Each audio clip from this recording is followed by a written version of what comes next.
আমার মালিক জাহান্নামের আগুন তৈরি করে আমার মালিক বলেন, ফেরেশতারা জাহান্নামের আগুনকে তেজ করো। 1000 বছর তেজ করতে করতে আগুন হাত্তা মাররত, আগুন একেবারে লাল টকটক হয়ে গেল। আমার মালিক বলেন, এই আগুনে হবে না, আগুন আরো তেজ করো। আবার 1000 বছর পর্যন্ত আগুন তেজ করতে করতে আগুন একেবারে সাদা দবদবে হয়ে গেল। আমার মালিক বলে, আগুনে হবে না, আগুন আরো তেজ করো। 1000 বছর আগুন তেজ করতে করতে হাত্তা সওয়াদ্দাত, আগুন এখন অন্ধকার কালো অমাবস্যার রাত্রের কালো হয়ে গেল। ওই আগুন এখন জাহান্নামের কালো অবস্থায়, ওই আগুন এমন তেজের আগুন হবে। আমার মালিক বলেন, নারুল্লাহি মুকাদাতুল্লাতি তাত্তালিউ আলাল আফইদা, শরীরের যে কোনো জায়গায় লাগবে আগুন যাইয়া কলিজা পর্যন্ত পয়সা যাবে। আল্লাহ তুমি আমাকে আমাদের সবাইকে মাফ করিয়া এ দুনিয়াদার পাগল। আজকে ঠান্ডার ভিতরে শীতের ভিতরে ঘুমানোর জন্য আমরা ল্যাপ ব্যবহার করি, তোষক লাইসা বিছানায় শুয়ে পড়ি, বালিশ মাথার নিচে দিয়া ঘুমাই। ওদিকে ফজরের সময় মুয়াজ্জিন আযান দেয়, তুমি নাকটাই না ঘুমাও, নামাজে যাও না। আমার মালিক বলেন, তোর জন্য জাহান্নামের মধ্যে আমি ল্যাপটপের ব্যবস্থা রাখছি। অমিন জাহান্নামা মিহাদু ওয়ামিন ফাওকিহিম গওয়াশ, জাহান্নামের ভিতরে ল্যাপটপের ব্যবস্থা রাখছি। ফেরেশতাদেরকে বলবো, নাফরমানদেরকে জাহান্নামের তোষকের ভিতরে শোয়াইয়া দাও, এরপরে ল্যাপ জাহান্নামের উঠাইয়া দাও। আরে এখন জাহান্নামের ল্যাপটপের চতুর্দিকে আটকাইয়া দাও, এখন জাহান্নামের ল্যাপটপের ভিতরে জাহান্নামের আগুন ধরাইয়া দাও। আল্লাহ আপনি আমাকে আমাদের সবাইকে মাফ কইরা দেন। এই জন্য আমার ভাইদেরকে বলবো, পর্দা আলে মা বোনদেরকে বলবো, আমার মালিক বড় দয়ার মালিক, আমার মালিক বড় মায়ার মালিক। দুনিয়ার স্বার্থ দেখছো, সন্তান অনেক সময় বাপ মাকে মাইরা ফেলায়, মা সন্তানকে মাইরা ফেলায়, বন্ধু বন্ধুকে মাইরা ফেলায়, বাজানে একজন আর একজনকে স্বার্থর বেঘাত ঘটলেই মাইরা ফেলায়। আমার মালিকের সমস্ত নেয়ামত ভোগ করলাম, আমার মালিকের হুকুম না মাইনা, আমার মালিকের বিরুদ্ধাচরণ কইরা জমিনের ভিতরে ধপধপ করে হাঁটলাম। আমার মালিক তোমাকে আমার তার জমিন থেকে ভাগাইয়া দেয় নাই, বরং আমার মালিক ডাক দিয়া বলে, উলিয়া ইবাদিয়াল্লাযীনা আসরাফু আলা আনফুসিহিম লা তাকনাতু মির রাহমাতিল্লাহ ইন্নাল্লাহা ইয়াগফিরুয যুনুবা জামিআ। বাজা বাজা হর সে হস্তি বাজা, দরকা ফেরো ঘেবরো ভূত পুরুষতি ভাজা। এই দরগাহে মা দরগাহে নাউমিদিনী সদবরাগর তওবা শিকাস্তি বাজা। যাদের নিয়াত সহি, কষ্ট স্বীকার করে মাহফিলে আসছেন, আল্লাহ রাব্বুল আলামিন এই ওসিলায় মাফ করে জান্নাতের ঘোষণা দিতে পারেন। আমি আপনাদের সামনে কোরআনুল কারীম থেকে আয়াত শরীফ তেলাওয়াত করেছি। আয়াতের ভিতরে আল্লাহ বলছেন, আমি মানুষগুলোকে 2টা ভাগে ভাগ করব। এক শ্রেণী মানুষকে আমি সাজায়া পড়ায়া আমার মেহমানখানা বেহেশতে জায়গা দেব। সবাই আল্লাহুম্মা আমিন। আল্লাহ আপনি আমাদের সকলের জন্য কবুল করে নেন। আর এক শ্রেণী মানুষ, তাদের আমলনামা দাড়ি পাল্লায় ওজন দেওয়ার পরে যাদের নেকির পাল্লা হালকা হবে, গুনার পাল্লা ভারী হবে, আমি তাদের জন্য জায়গা রাখছি জাহান্নাম। আল্লাহ আপনি আমাদের সবাইকে মাফ করে দেন। দুনিয়ার ভিতরে মামলা 2টা। দুনিয়ার মামলায় যদি কেউ পড়ে, সেই মামলার জন্য অনেক সময় দেখা যায় রাত্র ঘুম পর্যন্ত তাদের নষ্ট হয়, টাকা পয়সা পর্যন্ত জায়গা জমি পর্যন্ত বিক্রি করে দুনিয়ার মামলা থেকে বাঁচার জন্য। কথা ঠিক না? আর একটা মামলা হলো আখেরাতের মামলা। ওই মামলার তদবিরের জায়গা হলো দুনিয়াতে।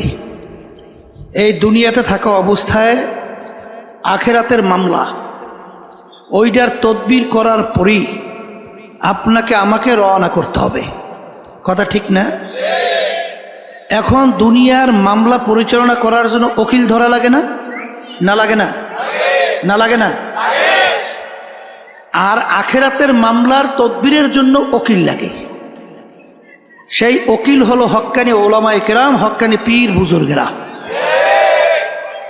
দুনিয়ার মামলার ব্যাপারে আমরা উকিলের কাছে এত দৌড়াইলাম, এত সময় খরচ করলাম, কিন্তু আখেরাতের মামলার ব্যাপারে পরিত্রাণের জন্যে হক্কানি ওলামায়ে কেরাম, হক্কানি পীর বুজুর্গের কাছে আমরা কি কিন্তু ওই গুরুত্ব দিয়ে কেউ যাই না।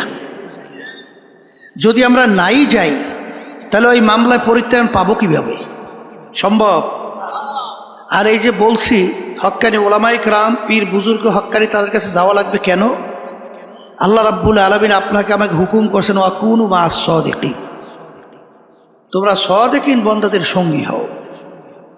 আপনি পরীক্ষা করে দেখবেন যারা হক্কানি ওলামায়ে কেরাম, হক্কানি পীর বুজুর্গ এদের সাথে সম্পর্ক রাখে, তাদের আমল আখলাক, তাদের চরিত্র আচার আচরণ, আর যারা সম্পর্ক রাখে না তাদের আমল আখলাক চরিত্রের ভিতরে অনেক পার্থক্য আছে না? না আমি ভুল বলছি? ঠিকই বলছি, কথা ঠিক না? এখন আবার ভাইদেরকে বলবো, আসলে যারা এই কথাগুলো গুরুত্ব দেবে তারা কিন্তু সে অনুযায়ী আমলেও গুরুত্ব দেবে, আর যাদের এই কথাগুলো গুরুত্ব আসবে না তাদের আমলের ব্যাপারেও গুরুত্ব আসবে না। এই আমলের ভিতরে গুরুত্ব না আসার কারণ কি? আল্লাহ রাব্বুল আলামিন ভালো মন্দ এটা বিবেচনার শক্তি মানুষকে আল্লাহ দান করছে না? কোনটা ভালো কোনটা মন্দ এইটা বিবেচনার শক্তি আল্লাহ দান করছে কাদের মধ্যে? গরুর মধ্যে আছে, ভেড়ার মধ্যে আছে, ছাগলের মধ্যে আছে।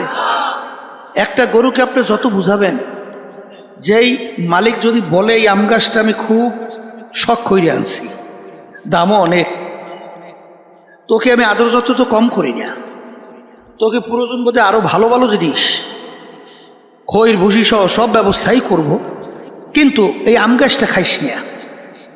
কিন্তু গরুকে যত বুঝাবে গরু বুঝবে, কারণ এই বুঝ তো গরুর মধ্যে আল্লাহ দেয় না। এই জন্য দেখবেন পাগলের কোনো হিসাব নিকাশ আছে? ওর কোনো যাজা সাজা আছে? ওর কোনো জেল জুলুম আছে?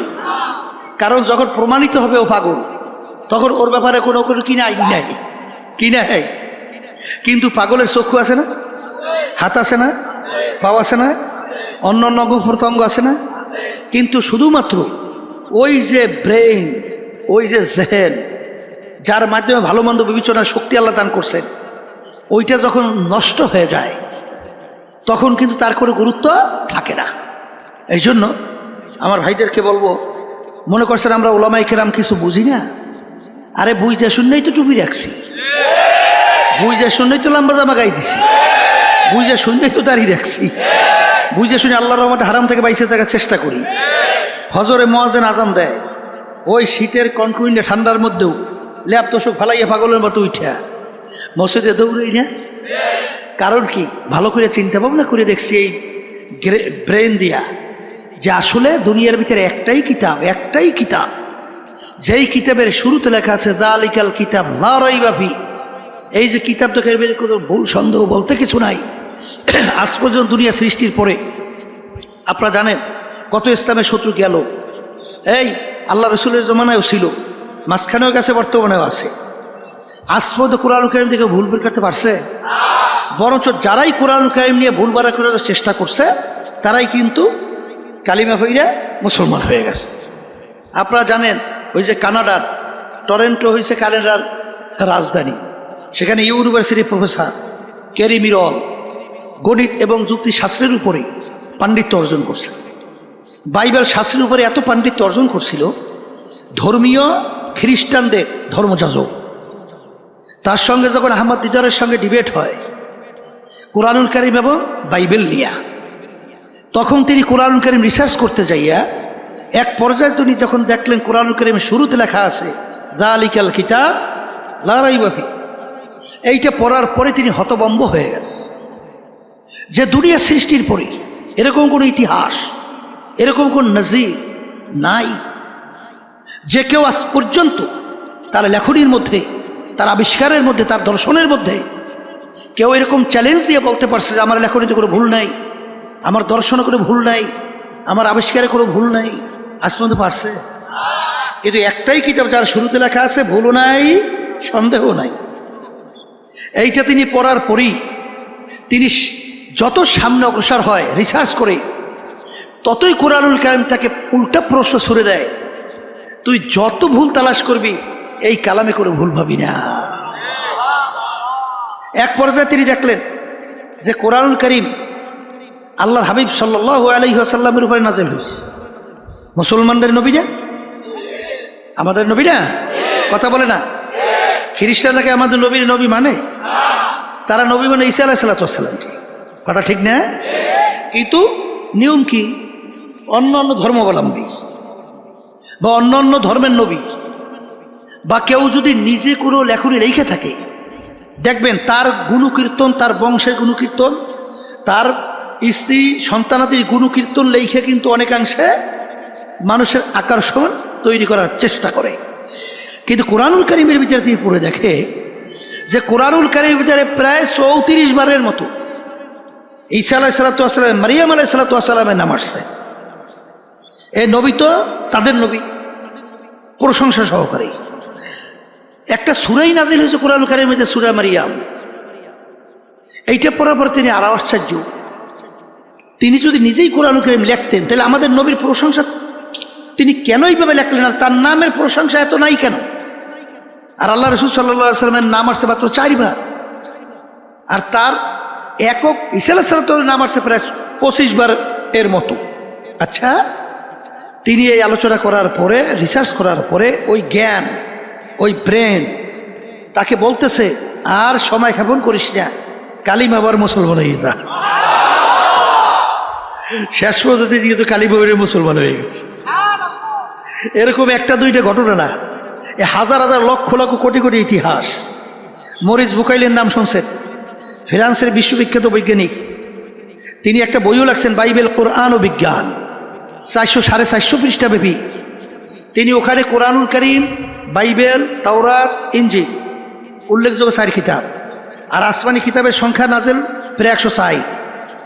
তিনি রিসার্চ করে দেখে তামাম দুনিয়ার ভিতরে অন্য অন্য তাওরাত, ইনজিল, জাবুর সহ তালাশ করলেই দেখা যায় লন্ডনের সঙ্গে আমেরিকার তাওরাতের মিল নাই, ইনজিলের মিল নাই, এই জাবুরের কোনো মিল নাই। কিন্তু কোরআনুল কারীম দুনিয়ার যে কোনো প্রান্তে রিসার্চ করে নোক্তারও কোনো পরিবর্তন নাই। তখন তিনি চিন্তা করলেন ব্যাপার কি? ব্যাপার তালাশ করে দেখেন অন্য অন্য আসমানি কিতাব নাজেল হলো ঠিক, কিন্তু আল্লাহ রাব্বুল আলামিন ওই সমস্ত কিতাব তিনি হেফাজত বা সংরক্ষণের দায়িত্ব আল্লাহ নিজে নেয় নাই। কিন্তু কোরআনুল কারীম নাজেল হওয়ার পরে আল্লাহ রাব্বুল আলামিন ইন্না নাহনু নাযালনা যিকরা ওয়া ইন্না লাহু লাহাফিজুন, আল্লাহ রাব্বুল আলামিন বলেছে কোরআনুল কারীম নাজেল করলাম আমি, ওর হেফাজত সংরক্ষণের দায়িত্ব নিলাম আমি স্বয়ং রব্বুল আলামিন। কেমনে সংরক্ষণ করি? একটু আগে দেখছেন ছোট এক বাচ্চা, ওর মাথায় পাগড়ি পরাইয়ে দিছি, 30 পারা কোরআনুল কারীম ওর সিনার ভিতরে আল্লাহ রাব্বুল আলামিন সংরক্ষণ করছে। দুনিয়ার এমন কোনো কিতাব বই পুস্তক আছে প্রথম থেকে শেষ পর্যন্ত এক দ্বারায় তেলাওয়াত করতে পারে, পড়তে পারে? শুনছেন আজ পর্যন্ত? আমরা শুনিও নাই, দেখেও নাই, ইতিহাসও নাই। কিন্তু কোরআনুল কারীম এরকম ছোট ছোট ছোট ছোট বাচ্চা, তাদের সিনার মধ্যে আলিফ লাম থেকে শুরু করে নাস পর্যন্ত এক দাঁড়ায় একসঙ্গে তেলাওয়াত করে। কেমনে হেফাজত করে মালিক বুঝছে। এই জন্য আমার ভাইদেরকে বলবো, পর্দা আলে মা বোনেরা যারা শুনতেছেন শোনেন, আসলে দুনিয়ার যে কোনো কাজের একটা সময় থাকে, তারিখ থাকে না, থাকে না? কিন্তু আপনার আমার মৃত্যু বা মৌতের সময় নির্ধারণ করা আছে কার কার? একটু মুখ খুললে বলেন। এইটা বলতে তো একটু কষ্ট হয়, ঠিক না? মনের কথা বললে তো একটু ভয়ই পায়, এ তো স্বাভাবিক, ঠিক না? কি নির্ধারণ আছে? আছে? কেউ জানা আছে এখান থেকে ওখানে যাইতে পারবেন? জানা আছে? এই বাংলাদেশের এক গান গায়ক, অনেকে জানেন, এই ফিরোজ শাহী নাম শুনছেন না? স্টেজের মধ্যে উঠা গানে টান দিছে, 1 সেকেন্ডের নাই ভরসা, ঠাস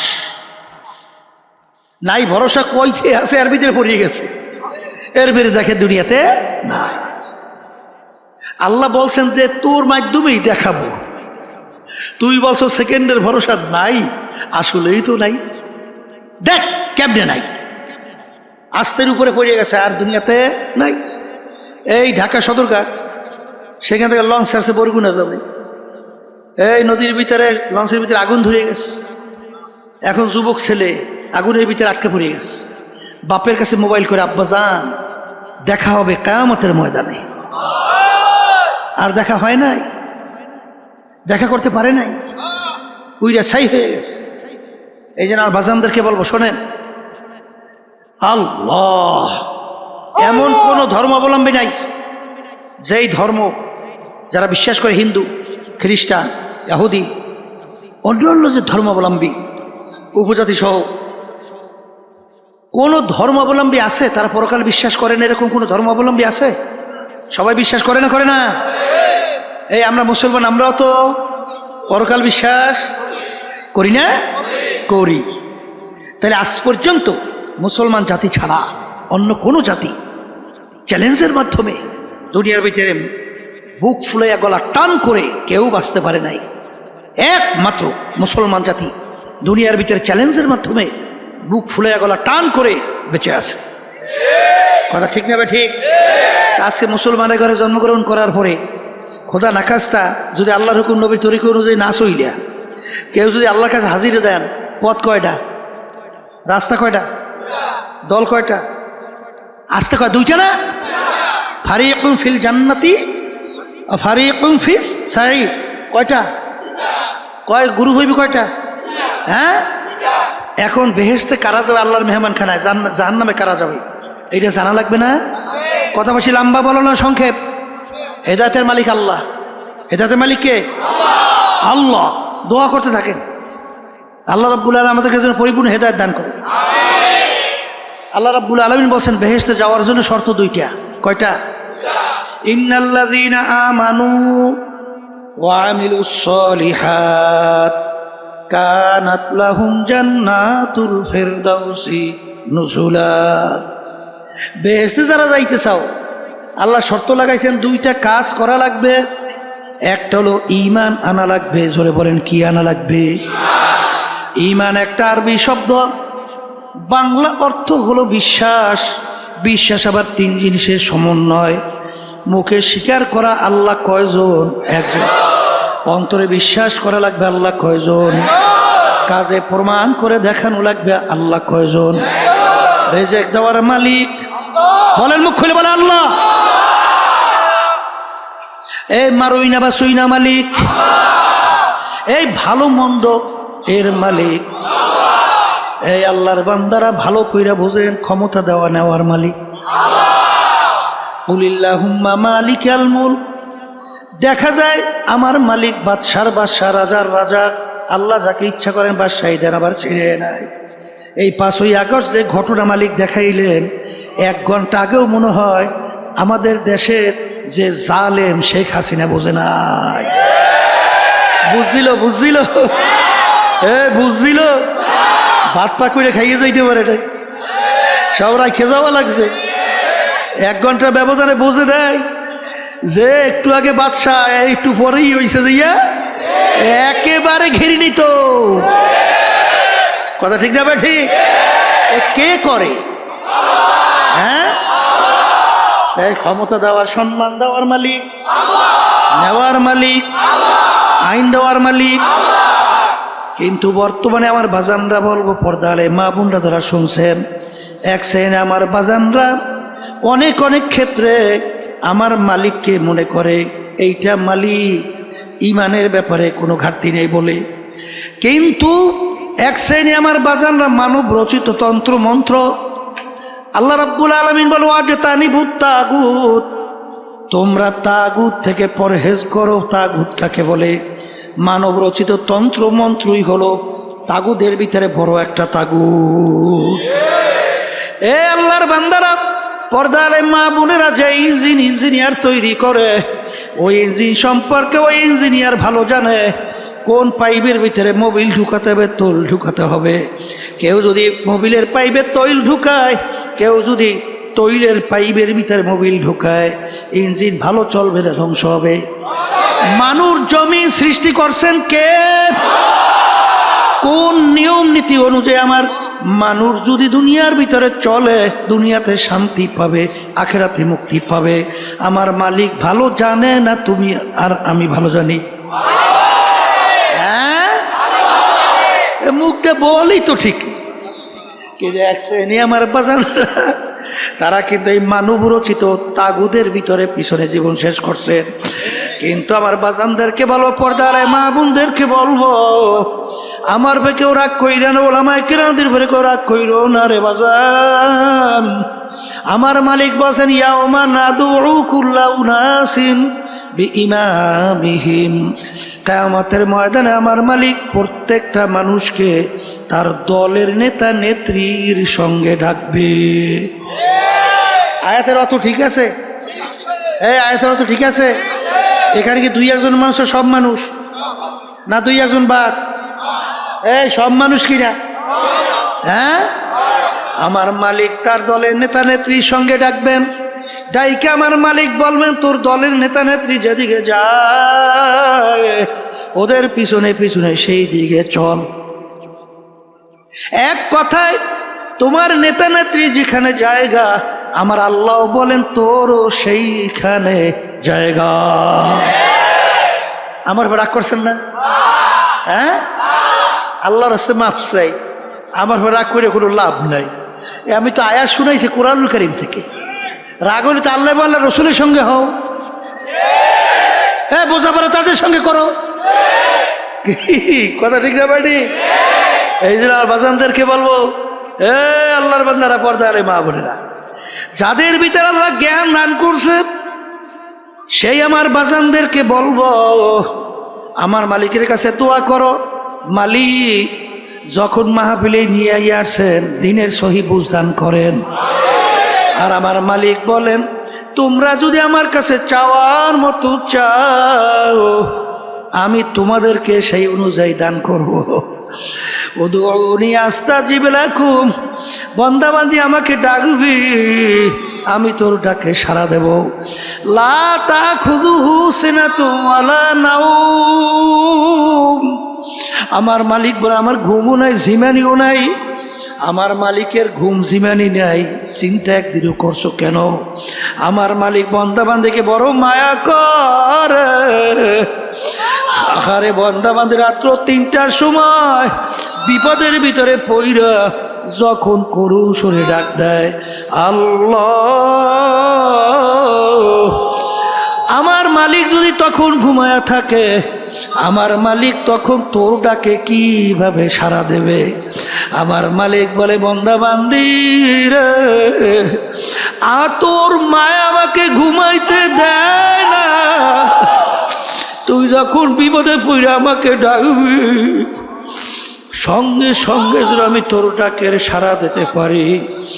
এই দিন আমার বাজানদেরকে বলবো, পর্দা আলে মা বোনদেরকে বলবো, এ দুনিয়াদার পাগল আমার বাবারা, পর্দা আলে মা বোনেরা, ভালো করে মনকে বুঝাও, তারপর কবরে যাও। কারণ বাজার একবার যদি দুনিয়ার আল্লাহ আবার কবরে যাইয়া কেউ ঠইগা বসো, আবার দ্বিতীয়বার দুনিয়াতে এসে আপিল কইরা জিতবার কিন্তু আর আশা নাই। দুনিয়ার কাজে যদি 5 বারও ঠগো, আবার ওই কাজের ভিতরে চেষ্টা করলে জিতবার আশা করা যায়। কেসের ভিতরে ম্যাজিস্ট্রেট কোর্টে ঠকলে হাইকোর্ট, সেখানে ঠকলে সুপ্রিম কোর্ট, সেখানে ঠকলে প্রেসিডেন্ট কোর্ট, সেখানে ঠকলে আন্তর্জাতিক কোর্ট। কিন্তু এ কবরের যাত্রীরা, তোমার আমার সামনে আখিরাতের 5টা মামলা, এই মামলায় যদি কেউ একবার ঠগ আর দ্বিতীয়বার দুনিয়াতে আইসা আপিল কইরা জিতবার কিন্তু আর আশা নাই। হে আমার আরাম প্রিয় আমার বাবারা, হে বড়লোক আমার বাবারা, হে শৌখিন আমার বাবারা, হে ক্ষমতা সম্পন্ন সম্মানিত আমার বাবারা, আজকে দুনিয়ার দিকে তাকাইয়া দেখো বাজার, দুনিয়া কিন্তু আরামের জায়গা না। দুনিয়া দারুল মেহনে ওয়ালবালা, বালা মুসিবতের জায়গা, কষ্ট ক্লেশের জায়গা। এখানে আরাম চাইলে কোনোদিন কেউ পায় নাই, কেউ কোনোদিন পাবে না। আজকে মাথার নিচে বালিশ না থাকলে ঘুম আসে না, একটু রৌদ্র সূর্যের তাপ সহ্য করা যায় না, একটু পেটে ব্যথা সহ্য করা যায় না, আরে একটা পিটান দিলে সহ্য করা যায় না। কিন্তু আমার বাজানদেরকে বলবো, পর্দা আলে মা বোনদেরকে বলবো, আমার মালিক জাহান্নামের আগুন কিভাবে তৈরি করছেন। আল্লাহু আকবার, আল্লাহু আকবার। আল্লাহর হাবিব বলেন, জাহান্নামের আগুন তৈরি করে আমার মালিক বলেন, ফেরেশতারা জাহান্নামের আগুনকে তেজ করো। 1000 বছর তেজ করতে করতে আগুন হাত্তা মাররত, আগুন একেবারে লাল টকটক হয়ে গেল। আমার মালিক বলেন, এই আগুনে হবে না, আগুন আরো তেজ করো। আবার 1000 বছর পর্যন্ত আগুন তেজ করতে করতে আগুন একেবারে সাদা দবদবে হয়ে গেল। আমার মালিক বলে, আগুনে হবে না, আগুন আরো তেজ করো। 1000 বছর আগুন তেজ করতে করতে হাত্তা সওয়াদাত, আগুন এখন অন্ধকার কালো, অমাবস্যার রাত্রে কালো হয়ে গেল। ওই আগুন এখন জাহান্নামের কালো অবস্থায়, ওই আগুন এমন তেজের আগুন হবে। আমার মালিক বলেন, নারুল্লাহিল মুকাদাতুল্লাতি তাত্তালিউ আলাল আফইদা, শরীরের যে কোনো জায়গায় লাগবে আগুন যাইয়া কলিজা পর্যন্ত পয়সা যাবে। আল্লাহ তুমি আমাকে আমাদের সবাইকে মাফ করিয়া এ দুনিয়াদার পাগল। আজকে ঠান্ডার ভিতরে শীতের ভিতরে ঘুমানোর জন্য আমরা ল্যাপ ব্যবহার করি, তোষক লাইসা বিছানে শুয়ে পড়ি, বালিশ মাথার নিচে দিয়া ঘুমাই। ওদিকে ফজরের সময় মুয়াজ্জিন আযান দেয়, তুমি নাকটাই না ঘুমাও, নামাজে যাও না। আমার মালিক বলেন, তোর জন্য জাহান্নামের মধ্যে আমি ল্যাপ তোষকের ব্যবস্থা রাখছি। অমিন জাহান্নামা মিহাদু ওয়ামিন ফাওকিহিম গওয়াশ, জাহান্নামের ভিতরে ল্যাপ তোষকের ব্যবস্থা রাখছি। ফেরেশতাদেরকে বলবো, নাফরমানদেরকে জাহান্নামের তোষকের ভিতরে শোয়াইয়া দাও, এরপরে ল্যাপ জাহান্নামের উঠাইয়া দাও। আহারে এখন জাহান্নামের ল্যাপ তোষকের চতুর্দিকে আটকাইয়া দাও, এখন জাহান্নামের ল্যাপ তোষকের ভিতরে জাহান্নামের আগুন ধরাইয়া দাও। আল্লাহ আপনি আমাকে আমাদের সবাইকে মাফ কইরা দেন। এই জন্য আমার ভাইদেরকে বলবো, পর্দা আলে মা বোনদেরকে বলবো, আমার মালিক বড় দয়ার মালিক, আমার মালিক বড় মায়ার মালিক। দুনিয়ার স্বার্থ দেখছো, সন্তান অনেক সময় বাপ মাকে মাইরা ফেলায়, মা সন্তানকে মাইরা ফেলায়, বন্ধু বন্ধুকে মাইরা ফেলায়, বাজানে একজন আর একজনকে স্বার্থর বেঘাত ঘটলেই মাইরা ফেলায়।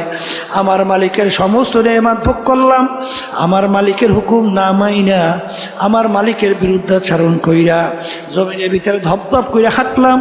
আমার মালিক তোমাকে আমার তার জমিন থেকে ভাগাইয়া দেয় নাই, বরং আমার মালিক ডাক দিয়া বলে, কুল ইয়া ইবাদিয়াল্লাযীনা আসরাফু আলা আনফুসিহিম লা তাকনাতু মির রাহমাতিল্লাহ ইন্নাল্লাহা ইয়াগফিরুয যুনুবা জামিআ। বাজা বাজা হর সে হস্তি বাজা, দরকা ফেরো ঘেবরো ভূত পুরুষতি ভাজা। এই দরগাহে মা দরগাহে নাউমিদিনী সদবরাগর তওবা শিকাস্তি বাজা।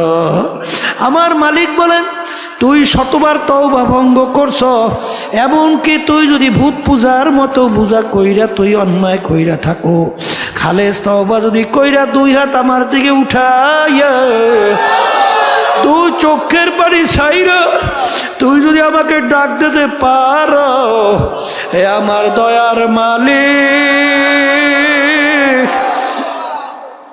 নাফরমান তোমার দরবারে হাজির। আমার মালিক বলে, তোকে শুধু আমি মাফ করবো তাই না, তোর জীবনের সমস্ত গুনাহকে আমি নেকের দ্বারা পরিবর্তন কইরা দেব। এই দয়ার মাওলার ভুইলা, এই মায়ার মাওলাকে ভুইলা কার প্রেমে পড়ছো? যাদেরকে আসলে মনে করো আপন, কেউ তোমার আমার কিন্তু আপন না। আমার মাওলা মায়ের পেটে আপন ছিল, এখনো আপন, কিয়ামতের ময়দানেও আপন, কবরেও আপন, মিজানেও আপন, হাসরেও আপন। আমার মালিককে আপন বানায়া যদি দুনিয়া থেকে বিদায় নিয়ে কবরে শুইতে পারো, কোনো চিন্তা নাই, কোনো ভয় নাই, বেহেশতের বাগান বেহেশতের বাগান হইয়া যাবে কবর। আল্লাহু আকবার। আল্লাহ আপনি আমাদের সবাইকে মাফ করে দেন। আর যে মালিকের হুকুম না মাইনা কেউ ওই অন্ধকার কবরে যাও, আল্লাহ রসুল বলেন আল কবরু মিন রিয়াজিল জান্নাহ হুফরাতুম মিন হুফারিন নার।